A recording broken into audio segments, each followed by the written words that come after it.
we're going to see how the newest department store in Seoul has proposed a solution to the COVID-19 virus and the future of retail architecture. Hope you have another great time at Bon Voyage.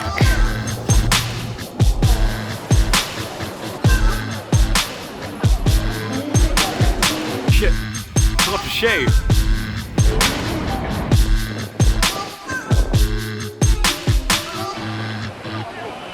What the hell is that? With a retail space of 89,000 square meters, the Hyundai, which opened in March this year, is currently the largest department store in the capital of Korea, Seoul. It's located in the central business district called Yeouido. When you come here by public transport, head to Yeouido Station because it's conveniently connected to the Hyundai by an underground passage. This brand new 6-story department store is the centerpiece between the 5-star Fairmont Ambassador Hotel and Park One, the third tallest tower in Korea.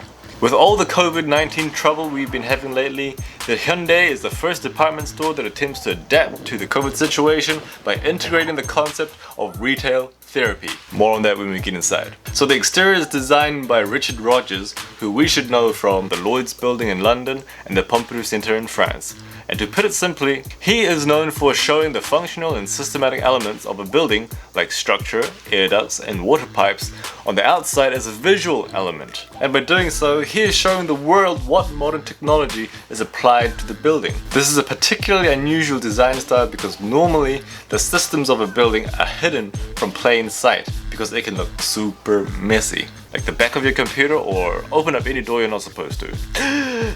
But at a gigantic building scale. And we can see here for this building that only the structure is highlighted in red. But out of all the colors, why red? Because red is the default color of steel on construction sites and makes the building look like it's still under construction. So why?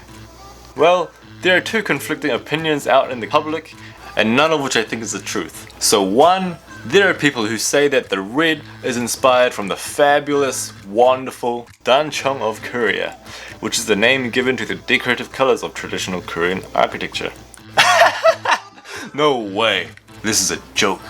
You can't pick up anything that is red in Korean heritage and say that it's inspired by that. And two, there are people who think that the red is representative of a group of wealthy investors from a country with a red flag. That's all I'm gonna say about that. But to tell you what I think, let me show you a couple of projects from the same architect, which leads me to think that red is just this go-to impactful color for highlighting structure. Overall, I think it's a bold and unique addition to the mostly grey cityscape, but I'm still not a fan of the style. So enough on the exterior design, let's head inside. The theme of the department store is retail therapy, with places to rest, eat, chill and explore. And at the moment you enter the building, you immediately feel that it's astoundingly spacious. What makes this building so special is that almost half of the space is landscape, communicative or resting space. In the Hyundai, which has corridors up to 8 meters wide, we now have more spaces to ourselves, which gives us more capacity to think clearly and keep us calm, allowing for some sort of relieving therapeutic effect to take place in our minds, while also keeping some level of social distancing. As you explore the building, you will find yourself walking through a series of atriums with natural lighting that pours down from 6 floors above. Skylights in a department store is particularly special and rarely seen in department stores because normally they purposefully don't install windows. Why, you say? Good question. Because they want to keep you busy in the department store, spending as much money as you can without letting you sense the passing of time. In other words, they don't want you to see the sunset or the night sky and go, oh, it's time to go home. They want you to shop until 8 PM and realize that you're hungry as shit, so you'll hurry to find something to eat within the department store and then walk it off spending more money. I know, they're bad boys. Anyway, out of these 2 atriums, there are 2 in particular that stand out. The first is this beaded chandelier like floating cube that is pure visual magic to walk around and really empowers the shopping experience. And it could give you a headache, so watch out. The next is the beautiful 12-meter high waterfall garden. The design is amazingly crisp and clean, with only white being used to highlight the sculptural aspects of the gardens.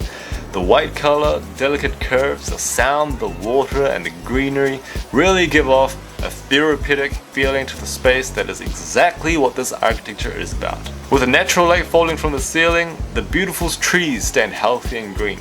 But I hate to break it to you, it's a fake tree. Sorry, don't hit me! Because a tree that size has to have roots that are way deeper and wider than what we see here. So, the composition of each floor, like any other department store, has distinct niches at each level. Starting with food, casual and contemporary for basement levels, then luxury accessories on the first floor, then luxury fashion, mostly for women, followed by women, then men fashion, then sports, living and kitchenware. And finally, the top is where each department store in Korea differs from one each other. It can be anything from a sky food court, a movie theater, art galleries, sports activities, or outdoor roof gardens. But the Hyundai has something extraordinary and magical at the top that no other department store has, and that is the Sounds Forest. This is a whopping 3,300 square meter indoor park with real soil, real grass and over 30 living trees, which is only possible thanks to the natural lighting coming from the ceiling.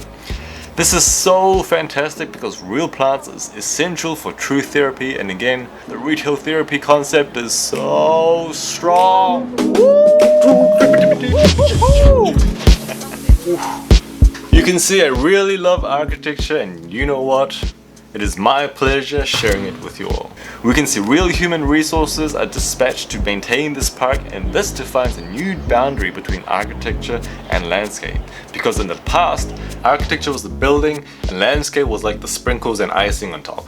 Like outdoor gardens and outdoor paving areas that had nothing to do with the indoor experience. But this building shows us that landscape doesn't need to be outdoors. Landscape can be an indoor experience, and this Sounds Forest represents a perfect trinity between architecture, landscape and interior design. To add to this strong nature integrated space, they've added bird chirping sounds, which is great, but shows that the acoustics could have been a little bit better. On the ceiling we can see a series of white panelized square modules with skylights between them and on the edges. If you're like me and wondered, What the hell is that? I can tell you now, it is Richard Rogers' frickin' genius structural design that made this huge columnless open space possible. The exterior design is not just the skin for the building, it is architecture because it is effectively being brought into the interior as well. We can tell this from the red structural trusses and the ugly maintenance catwalk that is left exposed in plain eyesight. Again, showing the functional and systematic elements of a building. But I'm thinking that maybe he overstepped there a little because the outcome is really energetic and mechanical, while retail therapy requires peace and purity. If we come back to the restoring energy and feeling that the waterfall garden provides, I would have avoided exposing the catwalk altogether. Tell me if you agree or what you would have done if you were the designer. A couple of areas worth mentioning include an art museum called Alt One, where they can hold up to 200 art pieces, an unassisted retail experience shop called Uncommon Store, where everything is done by an app, and a Microsoft Xbox station where you can experience the newest gaming technology. Now, to go through the rest of the floors quickly, I think that the Hyundai is a superb benchmark for future retail design because it is very much experimenting with a balance between what is luxurious and what is trendy or contemporary. You see, normally department stores have some level of consistency within the whole building to maintain an overall image and an overall brand experience. Nothing that pokes you in the eyes and says, "Look at me!" But it's the opposite for the Hyundai. For example, the conceptual artwork on the exterior, these wavy mirror-like panels around the atriums, their shops and loose bark as floor finishes. They're going to find bark on the opposite side of the building. And the biggest example is a huge portion of the department store that has exposed ceiling design.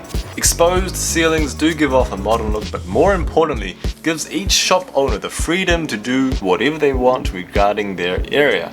And by doing so results in each individual floor having an expansive range of diversified design and distinct identities between each shop. So much that one could say walking through the department store, especially the basement levels, is mimicking the experience one has when scrolling down YouTube or Instagram feeds.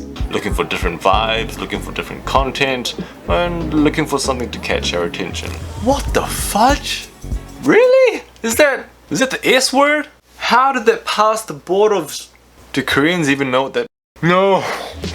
Never mind. Tell me what you thought of the building and the points I made. I hope this video was informative and entertaining for you. Thanks for your time, and I hope to see you in the next video. Until then, bon voyage.